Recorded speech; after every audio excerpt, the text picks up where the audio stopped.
কথা কইব আপনার মাধ্যমে, আপনারা সরাসরি আকারুর কথা শুনেন। আকারু কিছু কথা কও। 7 বছর ধরে আমার বসবাস হইতাছে, জীবন তো আমার শেষই। তোমার কষ্টের কিছু কথা কও দর্শকের মধ্যে। কষ্টের 7 বছর ধরে বসবাস করতেছি, খালি শৈলটা খালি শৈল বাতাস বলতে নাই। ভাতটা কি ঠিক মতো খাইতে রো? ভাতটা মোটামুটি খাইতারি। আর নিজে পায়না প্রস্রাব করলে এটা কি ঘরই করো না বাইরে করো না টয়লেটও যাও?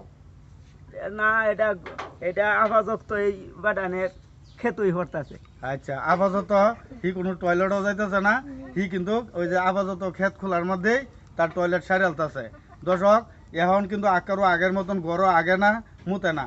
এখন কিন্তু আকারও সকল কিছুর থেকেই মোটামুটিভাবে সামাজিকতা, সে অনেক কিছু বুঝে।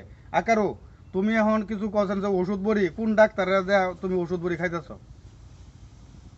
মৌসিং মৌসিং মৌসিং হাসপাতালতে। ময়মনসিং হাসপাতাল থেকে? ওই টাকা পয়সা কেটা দেয়? টাকা পয়সা বনজামাই যোগাইতাছে। বনজামায় যোগাইতেছে। দর্শক, আপনারা যদি চেষ্টা করে, আপনারা যদি একটু সহযোগিতা করেন, আমার সাথে যোগাযোগ করলে তাহলে আমি তার বাড়িতে নিয়ে আয়াম।